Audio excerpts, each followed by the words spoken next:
The call came at midnight. Encrypted phones buzzing across California with a message that would change everything. Get to the clubhouse right now and bring all your hardware, which meant bring your guns. Within hours, Hells Angels members from Oakland to San Diego were loading weapons, checking ammunition, and preparing for what would become the bloodiest underground war Los Angeles had ever witnessed. Picture this scene. December 2024. A convoy of motorcycles roaring through the pre-dawn darkness of East Los Angeles, their engines echoing off empty warehouses and abandoned storefronts. These weren't weekend riders or casual enthusiasts. These were soldiers in leather cuts, armed to the teeth, heading toward targets that law enforcement had been trying to penetrate for decades. Their mission was simple: destroy the Sinaloa cartel's $10 billion drug network that had strangled their territory for over 40 years. But to understand how we got to this moment of absolute chaos, you need to understand that Los Angeles isn't really one city. It's two completely different worlds existing in the same geographic space. There's the Los Angeles everyone sees in movies and magazines, Hollywood glamour, Silicon Beach startups, celebrity mansions perched in the hills. Then there's the shadow Los Angeles, the one where entire neighborhoods operate under different rules, where billion-dollar drug empires function like legitimate corporations, and where violence isn't breaking news but daily business. The Sinaloa cartel didn't just arrive in Los Angeles overnight. They built their empire brick by brick, starting in the early 1980s when cocaine was king, and everyone thought the drug war could be won with tougher sentences and bigger budgets. While politicians made speeches and law enforcement agencies competed for federal funding, Mexican traffickers were quietly establishing the most sophisticated criminal network North America had ever seen. They didn't just move drugs, they created an entire parallel economy. By 2024, the cartel's Los Angeles operation had grown beyond anything law enforcement had imagined. Federal raids throughout the year revealed the staggering scope of their infiltration. Suburban homes in Riverside County concealed tons of fentanyl pressed into pills designed to look like legitimate pharmaceuticals. Warehouses in Commerce are storing enough cocaine to supply the entire West Coast for months. Apartment complexes in the San Fernando Valley serve as distribution hubs for methamphetamine manufactured in super labs across the border. The numbers were astronomical. Over $200 million in cash was seized from a single location in Hacienda Heights. Military-grade weapons, including rocket-propelled grenades, were found in storage units rented by cartel operatives using fake identities. 70,000 fentanyl pills were discovered in a daycare center, hidden beneath toys and children's furniture. This wasn't just drug trafficking. This was an occupying army disguised as a business enterprise. But the most disturbing revelation came from analyzing the cartel's integration with local criminal organizations. The Sinaloa cartel hadn't simply moved into Los Angeles. They had absorbed it. Street gangs that had controlled neighborhoods for generations suddenly found themselves working as subcontractors for Mexican suppliers. The 18th Street Gang, MS-13, the Mexican Mafia, all became extensions of cartel operations, their traditional territorial disputes replaced by corporate efficiency and centralized command structures. For decades, the Hells Angels had been the dominant force in California's drug trade. Their chapters controlled methamphetamine production and distribution from the Mexican border to the Oregon state line. They had relationships with suppliers, established transportation networks, and the kind of organizational discipline that made them formidable business partners and terrifying enemies. But between the rise of social media and the militarization of Mexican cartels, the bikers found themselves outgunned, outfinanced, and gradually pushed out of markets they had controlled since the Vietnam War. The Angels watched their territory shrink year after year. Meth labs that had operated under their protection suddenly owed allegiance to faceless bosses in Culiacan. Distribution networks they had spent decades building were absorbed into cartel operations that moved product with industrial efficiency. Most humiliating of all, former Hells Angels associates were now taking orders from organizations that treated the motorcycle club like a regional curiosity rather than a criminal power worth respecting. Something had to change. And in late 2024, everything did. The catalyst came from an unexpected source. Ismael El Mayo Zambada, one of the Sinaloa cartel's founding fathers and its most experienced leader, was arrested in a dramatic betrayal orchestrated by Joaquin Guzman Lopez, son of the infamous El Chapo. The arrest sent shockwaves through the cartel's hierarchy, triggering a civil war between Los Chapitos, El Chapo's sons, and Los Mayitos, Zambada's loyal faction. While cartel gunmen battled each other across Mexico, their American operations began showing cracks. Supply chains are disrupted by internal warfare. Local commanders are receiving contradictory orders from competing bosses. Cash flows were interrupted as different factions fought over resources and territory. For the first time in decades, the Sinaloa cartel looked vulnerable. The Hells Angels recognized the opportunity immediately. Intelligence gathered from former associates revealed the locations of major cartel stash houses throughout Los Angeles County. Financial records obtained through intimidation and bribery showed exactly how much cash and product each location contained. Most importantly, the ongoing cartel civil war meant that any attack on American operations might be blamed on internal enemies rather than external threats. The planning phase took months. Unlike the chaotic gang wars that typically characterize criminal conflicts, the Hells Angels approached their campaign with military precision. Target selection based on maximum financial impact and minimum civilian exposure. Coordinated timing to prevent cartel forces from responding effectively. Escape routes planned and rehearsed. Weapons procured specifically for the mission rather than whatever happened to be available. The message that went out at midnight wasn't just a call to action. It was a declaration of war. Bring all your hardware meant every weapon, every piece of equipment, every resource the organization could mobilize. This wasn't going to be a symbolic gesture or a warning shot. This was total warfare designed to cripple the cartel's Los Angeles operations permanently. What happened next would reshape the criminal landscape of Southern California forever. But the full story of that night requires understanding not just what the Hells Angels planned to do, but what they were really fighting for, and what they were willing to sacrifice to get it back. The first target was a compound in Boyle Heights that looked like any other auto repair shop. Rusted chain link fence, oil-stained concrete, a handful of beat-up cars scattered around the lot.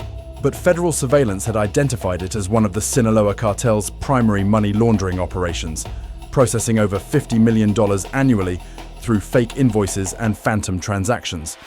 More importantly, intelligence suggested the location housed between $8 and $12 million in cash at any given time. At 3:17 in the morning, 16 Hells Angels members surrounded the facility. No roaring engines this time. They had switched to stolen vehicles, communications equipment, and tactical gear that wouldn't have looked out of place in a military operation. The bikers had learned from decades of watching law enforcement raids. Speed, coordination, and overwhelming force applied at multiple points simultaneously. The security cameras went dark first, not destroyed, but looped, showing empty footage while the real assault began. 2 teams hit the front and rear entrances simultaneously, while a third cut through the fence and approached from the side. The cartel guards inside never had a chance to radio for help. Within 90 seconds, the Angels controlled the entire compound. What they found exceeded even their most optimistic expectations. The auto repair shop was a facade. Behind a false wall lay a sophisticated counting room with industrial money counters, shrink-wrap machines, and stacks of currency organized by denomination. Conservative estimates put the cash at over $14 million, but the real prize was in the basement. Ledgers detailing the cartel's entire Los Angeles financial network. Bank accounts, shell companies, real estate holdings, and most importantly, the locations of every other major operation in the county. The Angels didn't just take the money, they took everything. Financial records, computer hard drives, cell phones, and even the security camera footage that might identify their faces later. By 4:30 that morning, the compound looked like it had been hit by a professional intelligence operation rather than a motorcycle club seeking revenge. But this was only the beginning. The ledgers revealed a network of operations far more extensive than anyone had imagined. The cartel wasn't just moving drugs through Los Angeles, they had effectively colonized entire sections of the city's economy. Restaurants that existed solely to launder money, construction companies that built nothing but served as fronts for real estate purchases, even legitimate businesses that had been quietly acquired and converted into cartel assets. The second wave of attacks began before dawn. While the cartel's leadership was still trying to understand what had happened in Boyle Heights, Hells Angels teams were already moving against targets in Pico Rivera, Montebello, and East Los Angeles. Each operation followed the same pattern: overwhelming force, complete information extraction, and systematic destruction of cartel infrastructure. At a warehouse in Commerce that supposedly stored restaurant supplies, the Angels discovered over 3 tons of pure cocaine hidden inside industrial freezers. The drugs had an estimated street value exceeding $200 million. Rather than steal the product, they destroyed it. Gasoline and road flares turned millions of dollars worth of cocaine into toxic smoke that could be seen for miles. The psychological impact was devastating. The Sinaloa cartel had built its American operations on the premise of invincibility. They had corrupted law enforcement officers, purchased politicians, and eliminated competitors with industrial efficiency. The idea that a motorcycle club could systematically dismantle its infrastructure was inconceivable. Yet it was happening. By sunrise, 7 major cartel operations had been hit. The Angels had seized over $30 million in cash, destroyed hundreds of millions in drugs, and captured intelligence that would take months to fully analyze. More importantly, they had sent a message that resonated throughout the criminal underworld. The Mexican cartels were not untouchable. The cartel's response revealed just how thoroughly the Angels had caught them off guard. Emergency meetings were called in safe houses across the city. Encrypted phones buzzed with panicked messages from local commanders trying to understand the scope of the attack. Some suspected rival cartels. Others blamed rogue law enforcement agencies. The possibility that American bikers could orchestrate such a sophisticated operation simply didn't compute. The confusion was compounded by the ongoing civil war in Mexico. Los Chapitos and Los Mayitos were too busy fighting each other to coordinate an effective response to events in Los Angeles. Local commanders received contradictory orders from competing factions. Some were told to retaliate immediately. Others were ordered to avoid any action that might draw law enforcement attention during such a delicate period. This paralysis gave the Hells Angels time to consolidate their gains and plan the next phase of their campaign. The intelligence captured during the initial raids revealed that the cartel's Los Angeles operations were even more vulnerable than anticipated. Internal communications showed widespread dissatisfaction among local commanders who felt abandoned by their Mexican leadership. Financial records indicated cash flow problems caused by the ongoing civil war. Most importantly, the Angels had identified the cartel's Achilles heel. Unlike traditional criminal organizations that operated through personal relationships and family connections, the Sinaloa cartel's American operations relied heavily on technological infrastructure. Encrypted communications, digital financial networks, and computerized logistics systems that could be disrupted by anyone with the right knowledge and equipment. The third wave of attacks targeted this technological backbone. Rather than hitting physical locations, the Angels went after the cartel's digital infrastructure. Bank accounts were drained through sophisticated cyber attacks. Communication networks were infiltrated and used to spread disinformation. Supply chain management systems were hacked and corrupted, causing shipments to be delivered to the wrong addresses or intercepted by law enforcement. The sophistication of these attacks surprised even federal investigators who had been monitoring the situation. The Hells Angels had somehow acquired cybercrime capabilities that rivaled those of nation-state actors. Later investigations would reveal that the motorcycle club had recruited former military personnel with experience in electronic warfare and cyber operations. But the digital warfare campaign had an unexpected consequence. By disrupting the cartel's communication networks, the Angels had inadvertently made it impossible for law enforcement agencies to monitor cartel activities. Federal wiretaps that had been providing intelligence for ongoing investigations suddenly went silent. Surveillance operations that had taken years to establish were compromised when cartel members abandoned their monitored phones and communication channels. The FBI found itself in an unprecedented situation. A domestic criminal organization had effectively done what billions of dollars in federal spending had failed to accomplish. The Sinaloa cartel's Los Angeles operations were in chaos, but instead of creating an opportunity for law enforcement to move in, the Hells Angels had made it impossible for anyone to understand what was happening in the criminal underworld. The situation became even more complicated when the Angels began recruiting from the cartel's own ranks.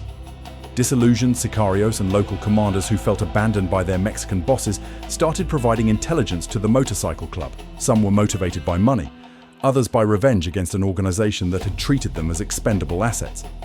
These defections accelerated the collapse of cartel operations throughout Southern California. Within weeks, the Sinaloa organization that had dominated Los Angeles for decades was fragmenting into competing factions, each trying to salvage what they could from the wreckage. The intelligence windfall from those first raids created a domino effect that even the Hells Angels hadn't anticipated. Every captured ledger, every seized hard drive, every interrogated sicario revealed new targets, new vulnerabilities, new opportunities to strike at the heart of the cartel's empire. What had started as a revenge mission was rapidly evolving into something far more systematic and devastating. The fourth wave of attacks focused on the cartel's human trafficking operations, a revenue stream that federal investigators had struggled to penetrate for years. Hidden behind legitimate businesses, Safe houses scattered across Orange County were processing hundreds of victims monthly, generating profits that rivaled the drug trade itself. The Angels had discovered something that made their blood run cold. Children as young as 12 are being held in conditions that defy human decency. This discovery changed everything. What had been a territorial dispute over drug markets suddenly became something more personal, more visceral. The bikers weren't just fighting for profit margins anymore. They were fighting against something that violated every code they lived by, even in their criminal world. The safe house in Anaheim looked like any other suburban rental property. Manicured lawn, two-car garage, the kind of anonymity that made perfect cover for the horrors happening inside. When the Angels hit the location at 2 in the morning, they found 17 victims locked in rooms that had been converted into cells. The youngest was 14. The oldest was 23.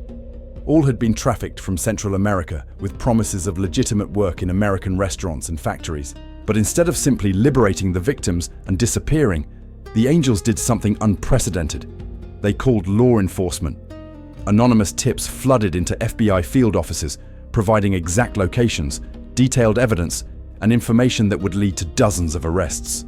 The motorcycle club was effectively doing the government's job while simultaneously dismantling their own criminal rivals. The psychological warfare component of their campaign reached new levels of sophistication. Rather than simply destroying cartel assets, the Angels began manipulating the ongoing civil war in Mexico to their advantage. Fake communications were sent using captured cartel phones designed to increase suspicion between the Los Chapitos and the Los Mayitos factions. False intelligence was leaked to Mexican authorities, resulting in raids on legitimate cartel leadership, while the Angels consolidated their gains in California. The most audacious operation targeted the cartel's cryptocurrency infrastructure. Modern drug cartels have largely moved beyond trafficking. These organizations have traditional banking, and they use digital currencies to move money across borders without government oversight. The Angels had somehow acquired the technical expertise to trace these transactions, identifying wallet addresses and private keys that controlled millions of dollars in Bitcoin and Ethereum. The digital heist that followed made international headlines, though authorities never connected it to the ongoing biker war.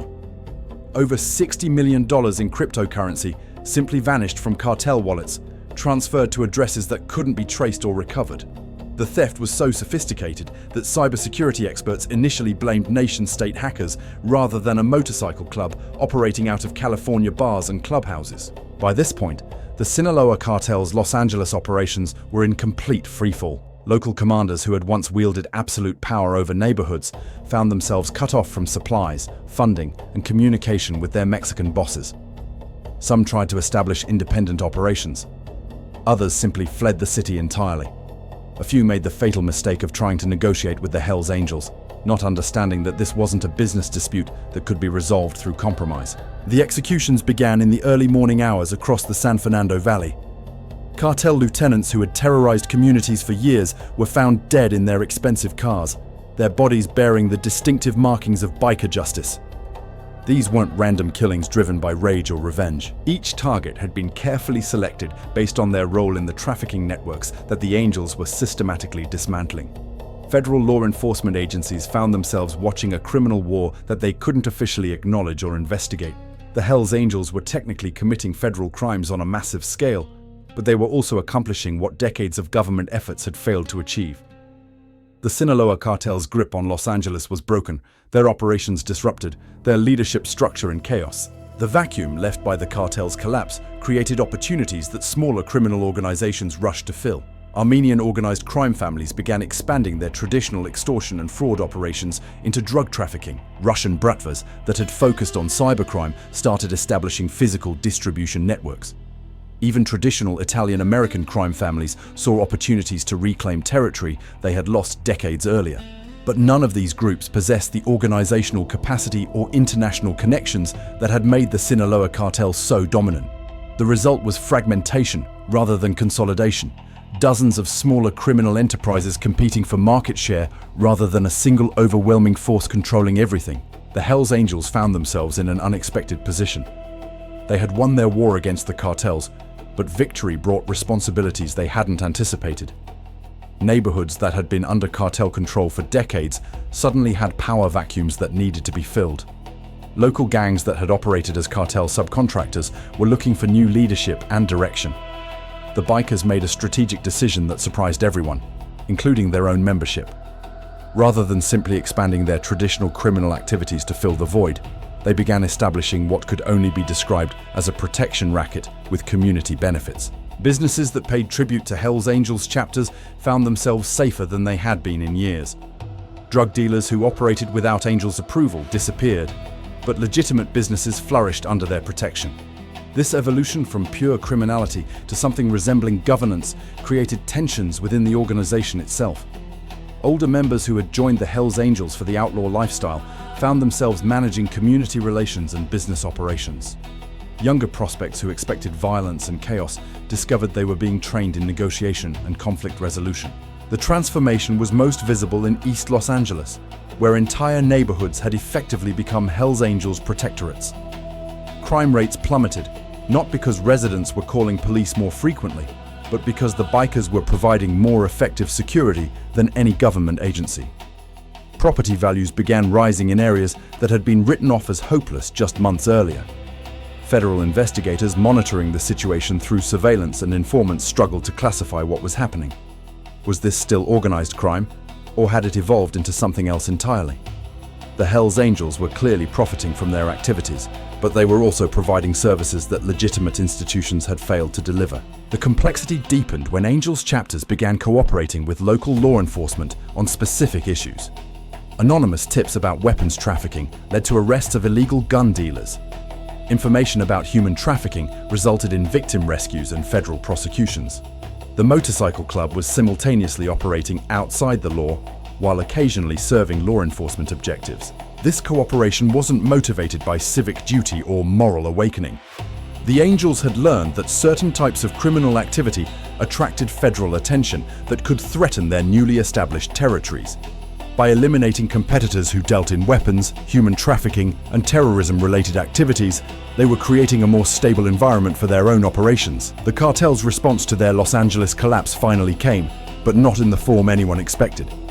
Rather than attempting to retake territory through violence, the Sinaloa organization began establishing new supply chains that bypassed California entirely. Drugs that had once flowed through Los Angeles ports were redirected to Seattle, Phoenix, and Houston. The cartel was essentially writing off its California operations as an acceptable loss. This strategic retreat had unintended consequences for the broader drug war. By abandoning Los Angeles, the cartel reduced the city's role as a distribution hub for the entire western United States. Smaller trafficking organizations that had relied on cartel supply chains found themselves cut off from their sources. The result was a temporary reduction in drug availability that caused prices to spike and purity to plummet across multiple states. Law enforcement agencies initially celebrated these developments as evidence that their anti-cartel strategies were working. Press conferences were held announcing victories in the war on drugs. Federal budgets were increased to support expanded operations. Politicians claimed credit for disrupting international criminal organizations. But the reality was more complicated. The Hells Angels had achieved what government forces couldn't, not through superior resources or legal authority, but through their willingness to operate completely outside the constraints that limited official law enforcement. They could use torture to extract information. They could execute rivals without due process. They could seize assets without warrants or court orders. The ethical implications of this success created uncomfortable questions that federal agencies preferred not to address publicly. Was it acceptable for criminal organizations to accomplish law enforcement objectives through illegal means? Could the government benefit from criminal violence while maintaining plausible deniability about its involvement? These questions became more pressing as the Hells Angels began expanding their operations beyond California. Chapters in Nevada reported successful raids against cartel operations in Las Vegas. Arizona bikers announced they were targeting trafficking routes through the Sonoran Desert. Even international chapters in Canada and Europe began sharing intelligence about Mexican criminal networks in their territories. The global expansion of the biker cartel conflict created diplomatic complications that reached the highest levels of government.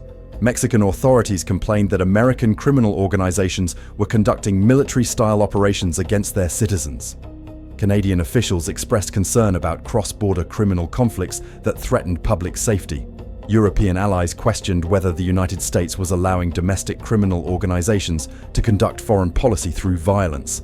The State Department found itself in the impossible position of condemning Hells Angels' activities while privately acknowledging their effectiveness against targets that official agencies had failed to neutralize. Diplomatic cables released years later would extent to which governments reveal the officials struggled to balance legal obligations with practical results. Meanwhile, the transformation of Los Angeles continued accelerating in ways that defied easy categorization.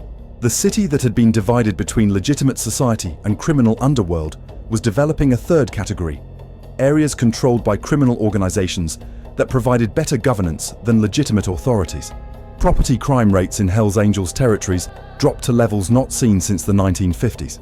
Small businesses reported feeling safer than they had in decades, but this stability came at a cost that residents were only beginning to understand.